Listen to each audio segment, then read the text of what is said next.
Good afternoon, Patriots. This is the American Vision on the TLBTV network, brought to you by the Liberty Beacon Project. I'm your host, Bill Muckler, and today I have a very special guest, Mr. Kirby Jonas, who is an author and has a lot of other experiences that he will share with us. And as you can see, I'm broadcasting from my home studio in Cocoa, Florida, and you can see the view from my balcony in the background. And I'm going to ask you to meet my friend and fellow author, Kirby Jonas. Hello there. Yeah, I'm sitting here in Pocatello, Idaho, with a beautiful sunny day outside, and finally get a chance to talk to my friend Bill. Yes, we actually have been trying to do this since about last October, and I've been having all sorts of technical difficulties, and we even started out today with a technical difficulty, but we got it ironed out, and I think we're going to be in good shape now. And I've got, and this is really working out good because I've got the new look where I can actually have a background other than my bookcase in the background. And Kirby and I met through a mutual friend, Michael Morrison, who has been a friend of mine and helped me with my book and edited my introduction in my book and so forth. So anyway, Kirby, what I'd like for you to do is tell our viewers a little bit about yourself. I've read your bio, and interesting growing up. You've had a lot of experiences and how you got into writing. Okay. Well, I guess I'll go clear back to where I started out. That was Bozeman, Montana. And I will say that was back in a pre-liberal Bozeman, Montana. It's a little bit different there in Bozeman now than it was when I was growing up. But I was raised way out in the middle of nowhere, not really actually in Bozeman. And kind of learned to be my own best friend because I didn't have anybody else around. And so I was always watching Western shows and drawing cowboys, and that's pretty much all I grew up on. And so about, I think the first grade, I started doing comic books that were Western. And then in the sixth grade, I wrote a I call it a novel. It was only 49 pages long, called The Tumbleweed. And I put all my classmates in it, and they loved it so much. I right then decided I was going to be a writer. I didn't think I'd ever be published, but you know, fate was kind to me, I guess. And yeah. My wife was huge help. I guess none of us ever think we're going to get published. In fact, I never thought that I would ever write anything other than business manuals and training manuals until I got this bug that people said, you need to write down all these things you keep telling us and ranting to us about. So that's how you got started. But you moved around a little bit from Montana to where, Virginia, I believe? Yep. Straight from Montana to Virginia for a year and a half. My dad worked back there for the Smithsonian. And then we moved back to Shelley, Idaho. And I was the only kid in my family that actually got to go to all my years of school there in one town. All the other kids had to split up between all the different schools we went to. But yeah, so I grew up mostly in Shelley, Idaho. Okay. Tell us a little bit about some of the jobs you did, you've done in your life, because I went on one of my first broadcasts. I talked about all the jobs I did, and I thought I've done more jobs that Americans won't do than anybody else has, but I think that I've met my equal with you. Oh, boy, I'll tell you, I guess I could leave aside some of the earlier jobs I did, but I used to move irrigation pipe as a kid. That was probably my worst job. Then later on, I fought fires for the BLM, Bureau of Land Management. That was a good job, but it was hard being, when I got married, it was hard because you never knew when you were going to be gone, of course. Then from there, I went to the police and worked for the police for 2.5, well, almost 3 years. And to be quite honest with you, all things being equal, I probably would have stayed with the police, but I didn't like the schedule, and being a book writer on the side was tough. So I changed over to the fire department, And I love the fire department. That really made it so I could put 20-some books out.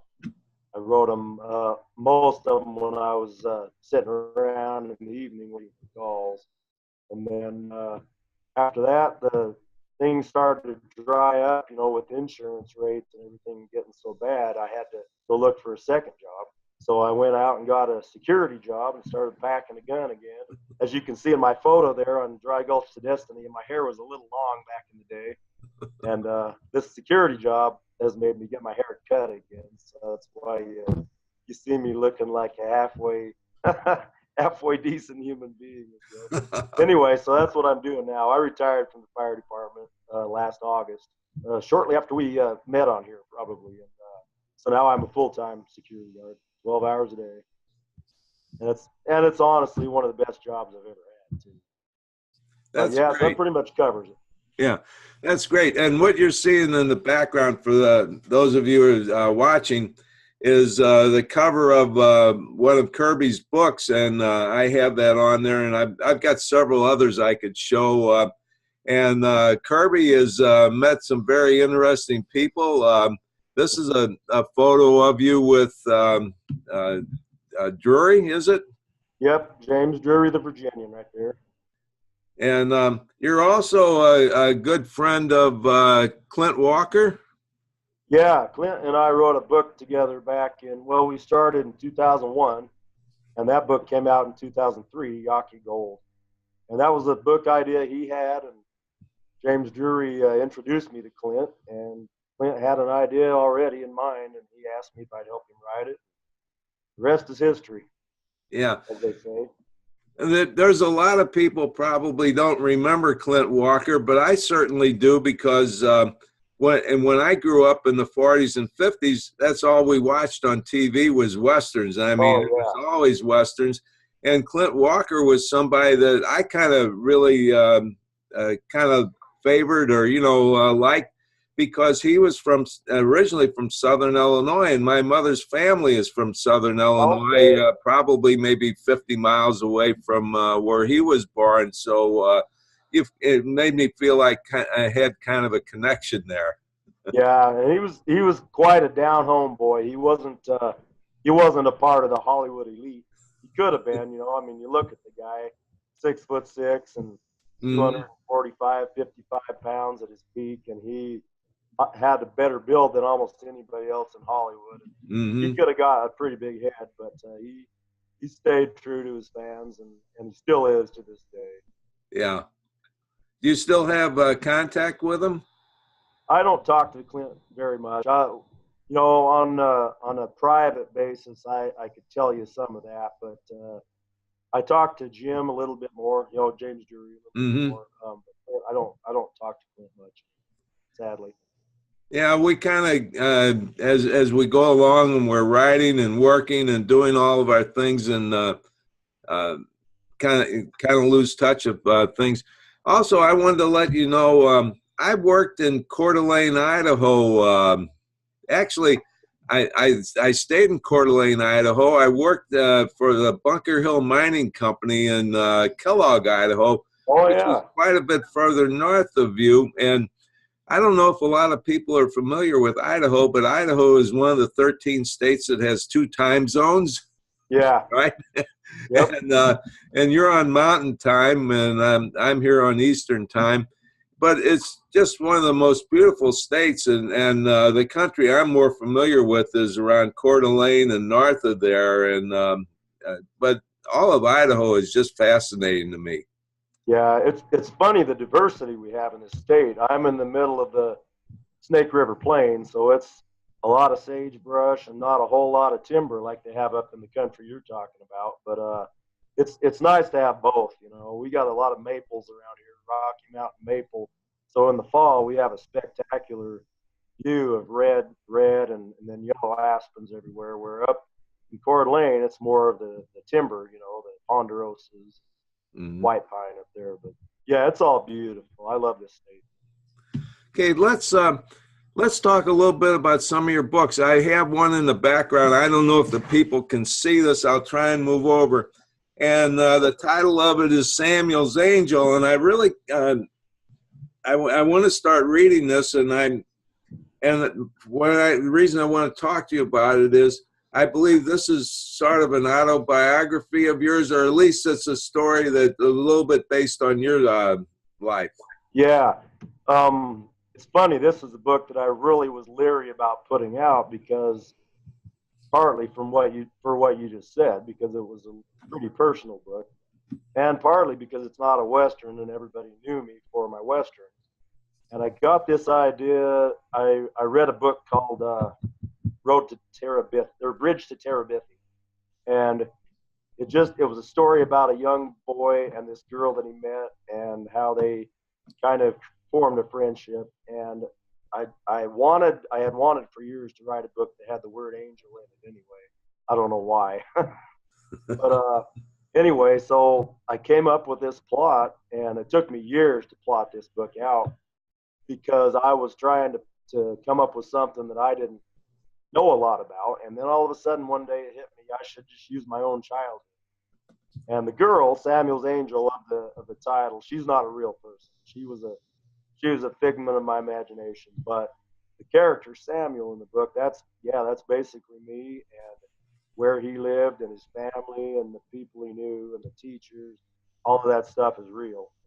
And I just basically created the story about this girl who was really a big time optimist and positive about everything in life, in spite of the fact that she has a brain tumor. And here is Samuel, who was my character, who everything in his life seemed like it should be good, but yeah, he was a big time pessimist, which was the way I was as a kid. So anyway, that's it.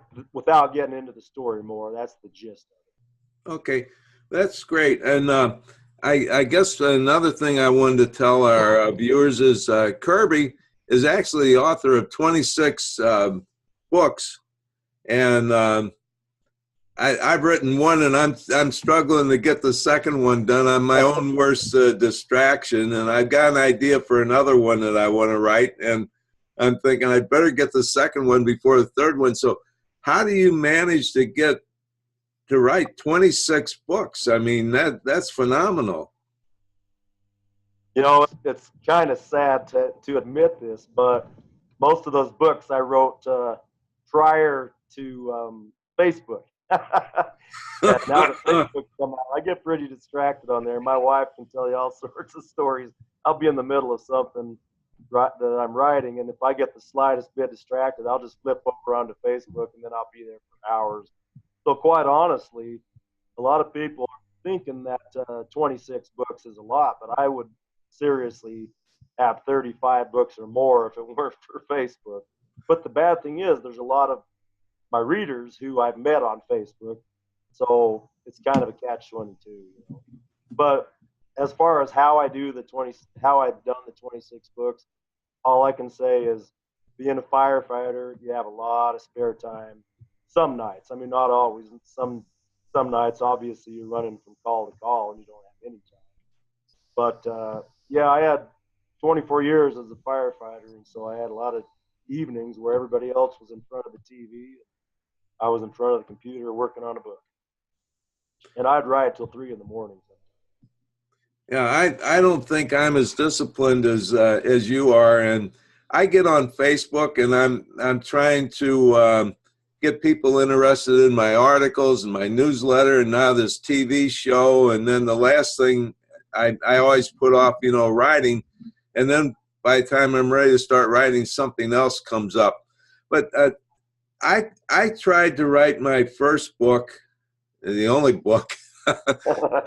I tried writing it on a yellow pad, you know. And oh yeah. I couldn't do it because I'd write a few words, a few sentences, and I think, no, I want to get this first. And I kind of wrote the whole thing in my head how I wanted it to be, but as I tried to write the actual words and everything, I never could get it right. So then I tried it on a typewriter because I can still type pretty good, and that didn't work because I put more paper in the wastebasket, you know, because I'd want to change something right away. Yep. So now I use Microsoft Word. I was wondering, how did you get started? And, you know, when you were in what was it, 5th or 6th grade? You said you wrote your first book. You Yeah. had to write that on paper. 6th grade, I wrote the whole thing in a notebook, in one notebook. And then when I was a senior in high school, I wrote my first book that got published. And that I wrote in 3 full spiral notebooks. And I insisted on writing the whole thing in pencil. I don't remember why. I just, for some reason, I thought I could, since it was erasable, it would be a better way to go.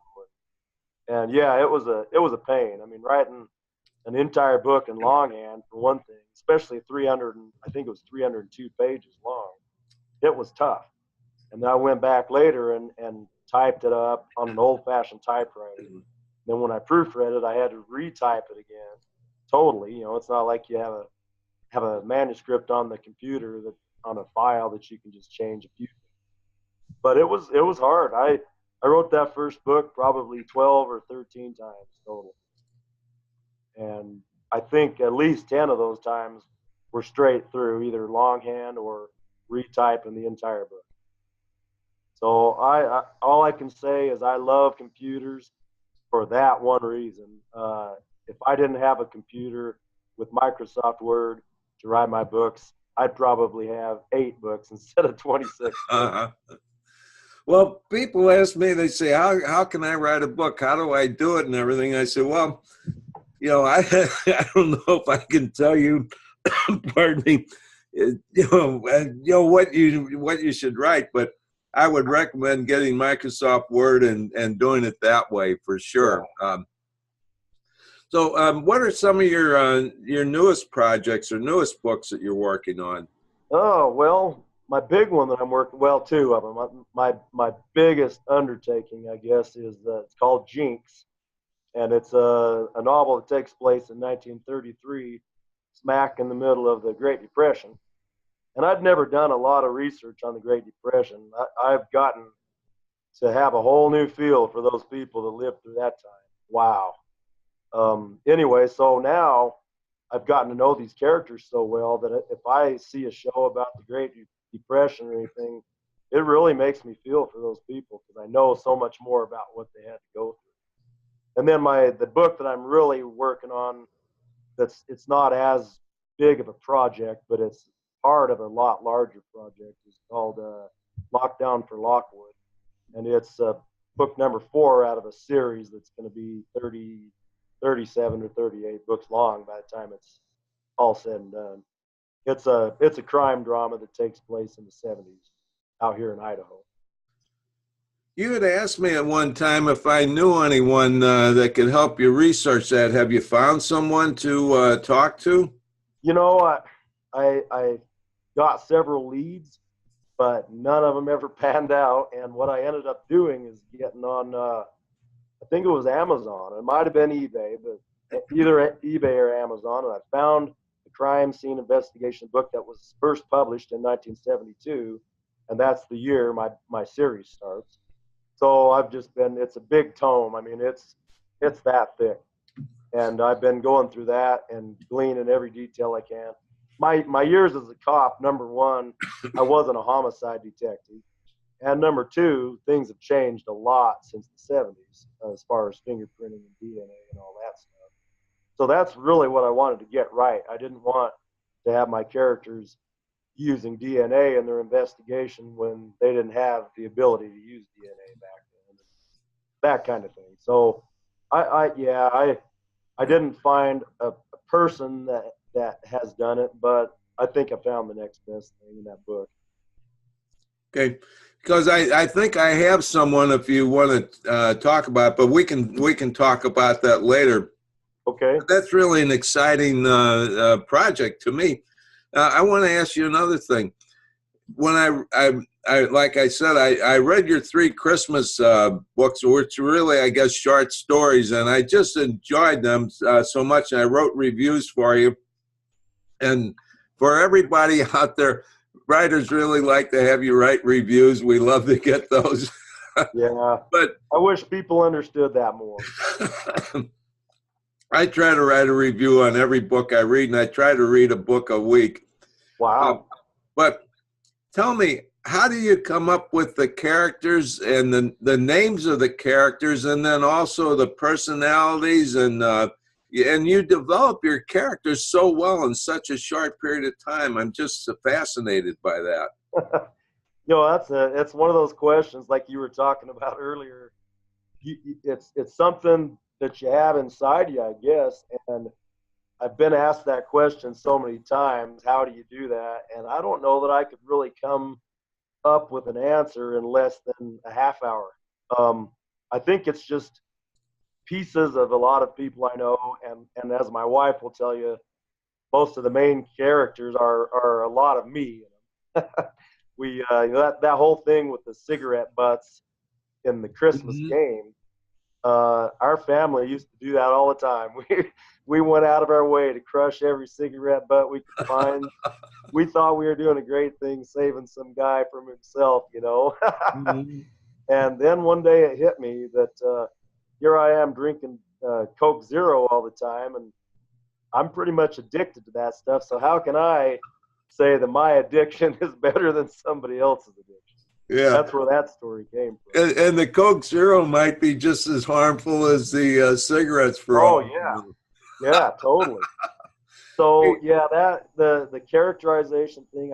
I've studied people my whole life. I wasn't a talker ever. Believe it or not, now people have a hard time believing that now. But growing up, I didn't talk, so I just studied people, and I still do. I study if I'm in a crowded place, in a restaurant or something. I study people and how they talk and how they treat other people, and all of that stuff eventually ends up in my books. You know, Bill, actually, you're in danger probably of eventually being a character in a book just because we're associated. But you'll be a good guy. That was I love that book because it had a moral to it, and it told a story, and it made me think a lot about what you're talking about. People have addictions, and we tend to judge other people, and when I go to church, I always remind myself, I'm not supposed to judge people, and then I start to forget about that a little bit throughout the week, and then back on the weekend I go back to church and get grounded again. Yeah. You also wrote the book. One of the other stories was about the lady who had the ran off the road or something like that in the snowstorm, and the guy came along and they got together. I thought that was just a beautiful story. And as I was reading it, I was thinking, I hope those two guys can get. That lady and the guy's father can get together. There's got to be a connection there, and sure enough, there was at the end. Yep, I don't even remember how that story came together, to be quite honest with you. But that Idaho City country, it's a lot like the country you were talking about up in Coeur d'Alene. Beautiful country, and so it was really inspiring to me, and I wanted it. I wanted that as my backdrop.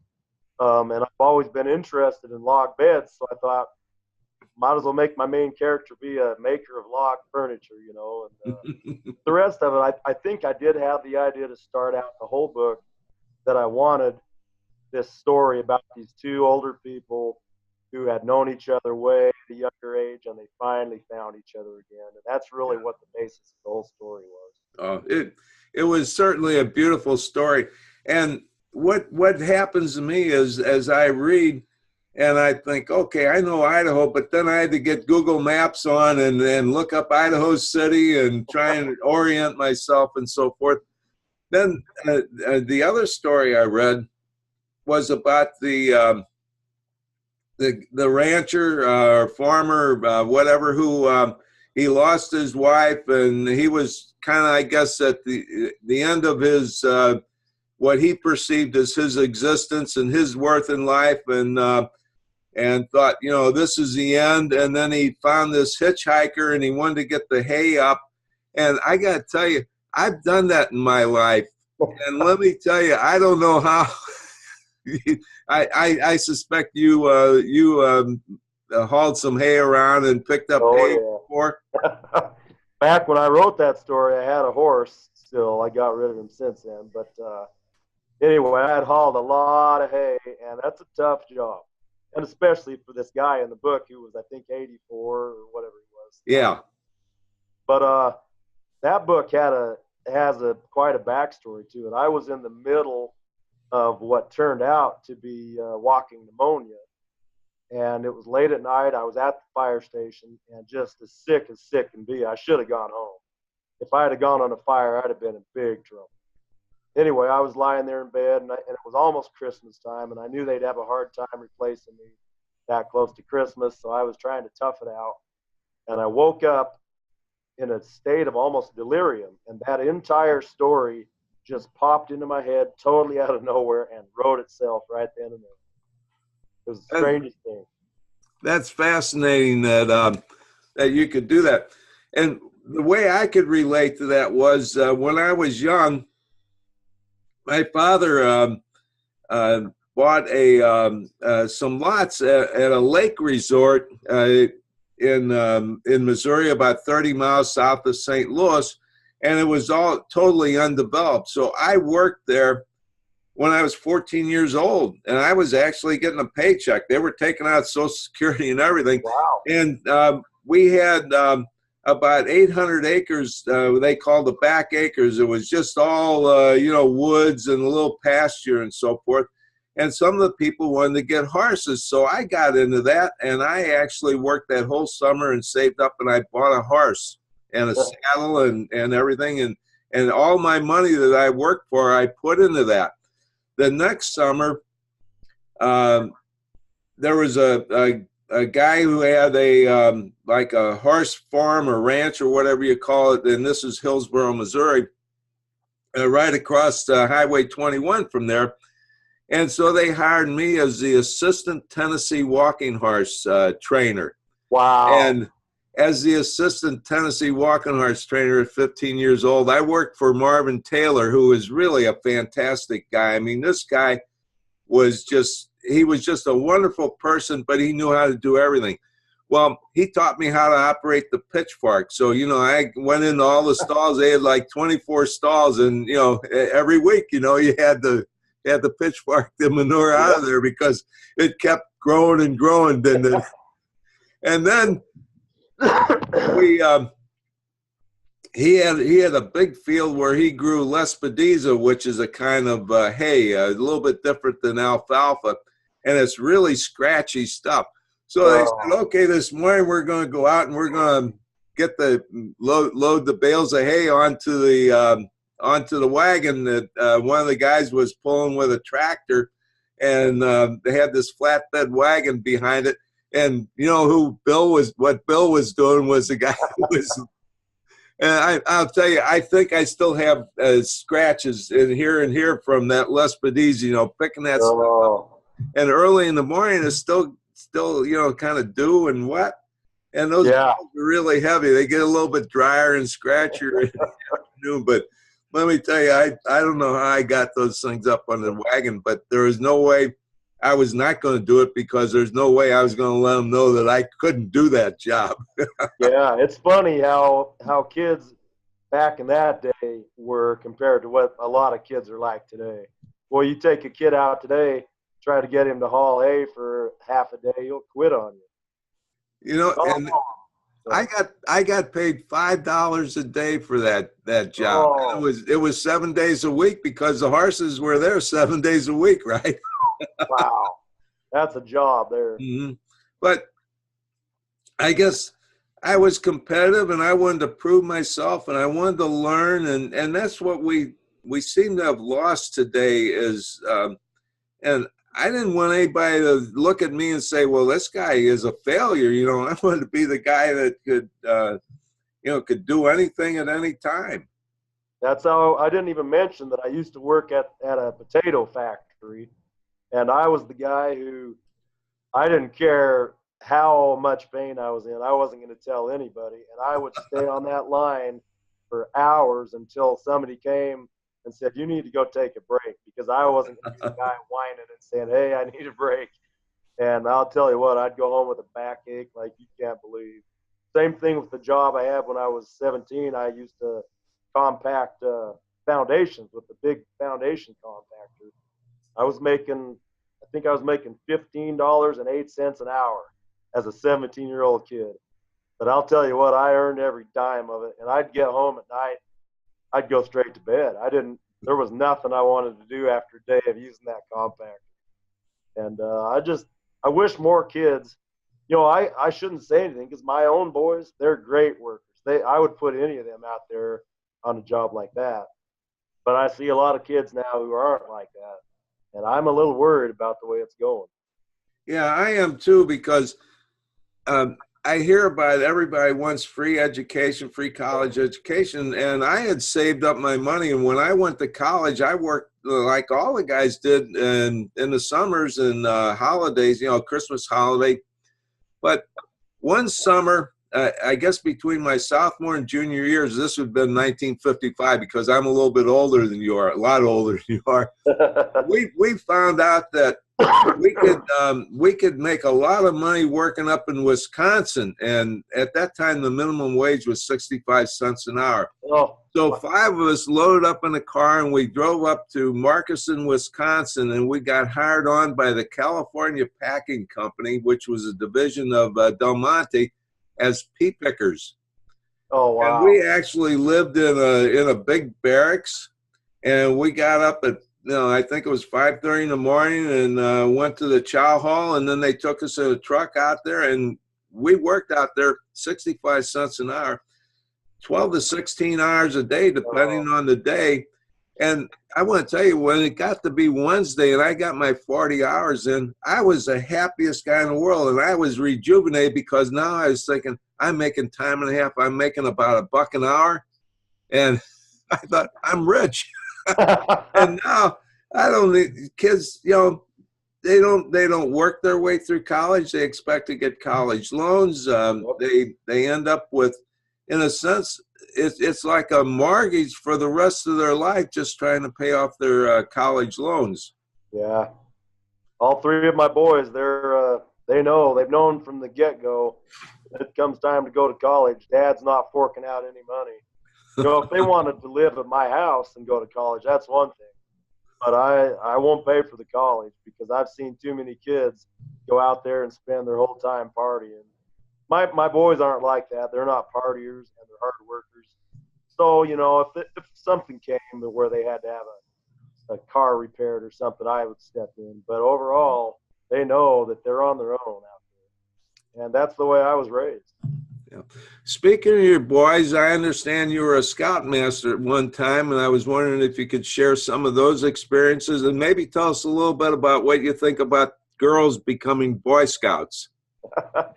It's funny, if you would ask me that question about the girls becoming Boy Scouts the first time I heard about it, you'd probably get a totally different answer than the one I'll give you now, because now it might sound like I'm waffling a little bit. My experience, though, I used to spend a whole week, well, I guess it was 5 days at scout camp with my scouts, and I would take the vacation from the fire department and take my own time and be up there with them. And it paid off. It was great. Some of these kids, you know, you really got attached to them. And it was good to see them growing and being able to have fun like that. But like we were talking about earlier, I also know that kids in general, not just boys, kids in general, but because I dealt with boys get very distracted, and anything can take them away from earning those merit badges. Well, nothing's going to distract a boy more than having a girl in scout camp. And I understand that they're saying, well, they're still 12 to 14. Well, that's right, when they're starting to get some hormones and body changes and stuff. And that's probably the worst time, I think, that you could put that girl out there in the middle of this scout camp. But then again, I talked to a friend of mine whose daughter was involved in scouts at the time, because he was. And she has totally different stories, and apparently she's a super nice girl, and apparently things were different for her than what I expected them to be. But I still overall think that it's going to end up being a huge distraction that those boys really didn't need to have out there at scout camp. That's just my personal thought. Yeah. Well, I had a daughter that was in scouting, and my son was a Cub Scout, but he never got into the Boy Scouts. But it would seem to me like there's different activities and different things they do, and I just can't see how bringing them together is such a good thing. It would seem like, the boys, want to be boys and they have their organization. The girls want to be girls and they have their organization. Yeah. It seemed like there were enough problems with people with the whole adult abuse thing, because once in a while you're going to have a guy slip through the cracks who shouldn't be in scout camp with those boys, and he's going to end up in jail down the road. There were already problems with that. It just seems really crazy to introduce the opposite sex into this whole mix now. I don't know. I mean, I'm sure there's going to always be an exception to that, but I still think that overall, the general idea of having both sexes out there where they're sleeping out overnight in a camp of tents and stuff is not going to end up being for the best for everybody. Okay. Let me ask you something a little bit different. What would you like to talk about that I haven't asked you about, or is there anything you would like, anything new in your life, or? No, not really. No, just writing a bunch of books and writing too many series. I will. I'll tell you a little story about my fourth book I put out. This is going way back in time. This is 1998, but it pertains to now because I'm ending up writing a series about this book. But back in '97, I put out a book that, like my first two books, took place in Arizona. And here I am in Idaho trying to sell these Arizona books, and people who love Louis L'Amour would see my sign saying that the newspapers are calling me the new Louis L'Amour, and they would go, "Oh, hey, I love Louis L'Amour," and they would talk to me for half an hour sometimes about my books, and then they would say, "Well, if you ever write a book that takes place in Idaho, let me know," and then they'd walk off without buying anything.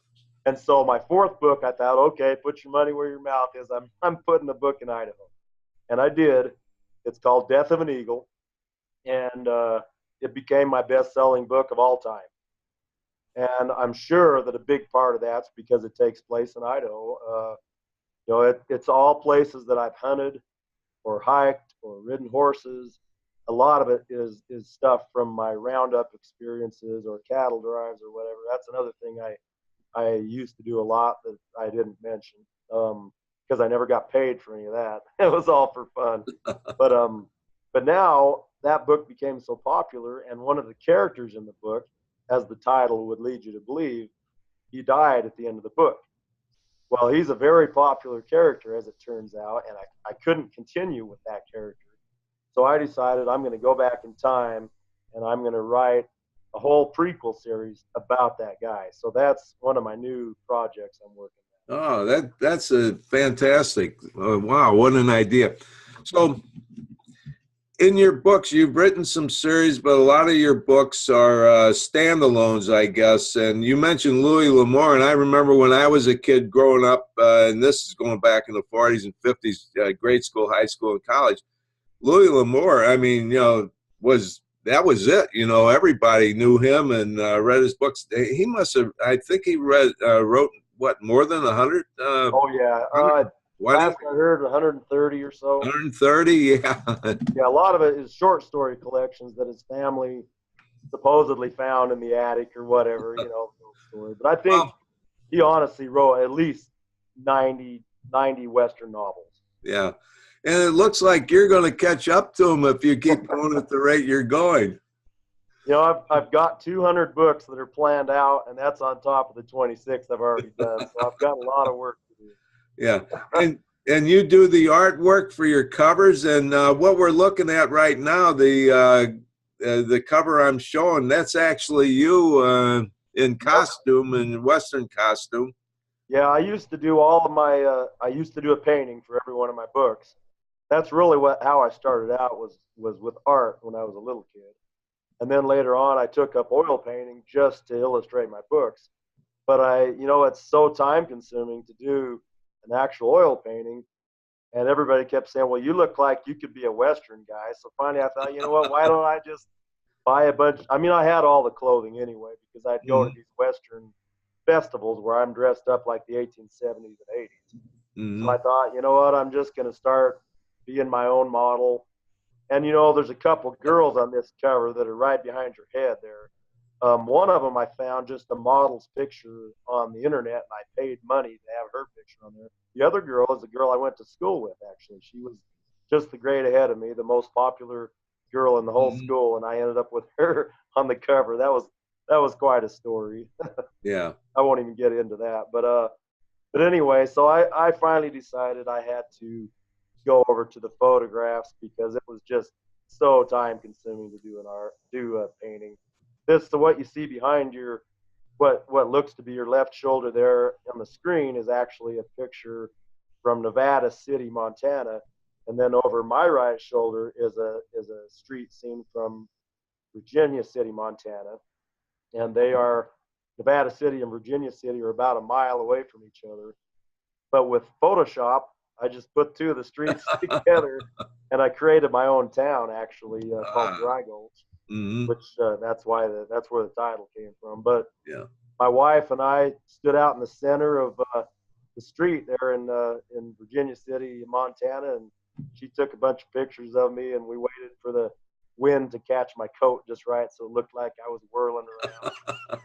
And those guns there that I have are actually a couple of real old West guns from the 1880s that a friend of mine back in Rhode Island loaned to me for this book cover. So I go all out to make sure everything in the books is as close as I can, or I should say on the cover is as close as I can get to what the books have inside. Well, this photo is just authentic as can be. I mean, you look like you just came out of the 1870s or something like that. That's just fantastic. So I think we covered a lot of stuff and about your books, and so if someone wants to read a book, would this be a good book to start with, or just pick any, or should we go back and try and start from the beginning? You know, my I should say my first book that's actually still in print is called The Dancing Star, spelled with an S, D-A-N-S-I-N-G. And I think because I grew up on Louis L'Amour, that book is one of the three reasons why I started being called the new Louis L'Amour. So I think if a person really is a huge fan of L'Amour's, that would be a good book to start with. Or this one. This book actually was inspired by a Louis L'Amour book by the name of The Empty Land. So this book, Dry Gulch to Destiny, when I was a kid, I just loved that book. It was about a boom town. And so I always thought, man, I want to write my own novel about a boom town. And so that's what this book is. And ironically, I named my three boys with the first and a middle name that could be a first and a last name in a book. So I've used all of my, or I am in the process of using all of my boys as characters. And this character here, his name is Matt Morgan, which is my third son's name. And lo and behold, it turns out that Louis L'Amour's main character was named Matt in the Empty Land book. And people think I stole his name out of there, but the reason the character's name is Matt is because of my son. It had nothing to do with the Louis L'Amour character. But I think either this book, Dry Gulch to Destiny, or The Dancing Star, or Death of an Eagle, which is, like I said, is my most popular still. Any one of those three, I think, would be a good intro. Now, your books are all available on Amazon, but can they order from you on your webpage? Yeah, most of them. I still need to update my website, but the majority of them, I think this one is on there. Death of an Eagle, all of the early books will be on my website. And it's cheaper on my website, plus they're autographed. I'll sign them to whoever they want them signed to. And so, yeah, the website's really the best place to go. Yeah. But I don't have ebooks on my website, so. Okay. I know myself, I had my books at Amazon and different places like Barnes & Noble and all that, and I took my books back. Amazon actually sent them back to me, because people would say, well, when I order the book, I got to pay the shipping and handling. See, I'm a easygoing guy. I pay the shipping and handling and taxes for people, so they get a real discount that way. But that way I can sign it. People say, we want you to sign the book. So, Yep. And I really love that. I get the orders in and I sign them and I mail them out myself. And I suspect you do the same thing. Yeah, and you get to know your readers that way. Yeah. You know, if they order through Amazon, you'll never have a clue who those people are. And to me, it's just not. I like to have the personal touch. You know? Mm-hmm. Yeah, me too. So anyway, I guess from there we can talk about the way I close out my show. Kirby is obviously a man with a vision and extraordinary vision. And one of my sayings is that. And it comes from Proverbs 29:18, where there is no vision, the people perish.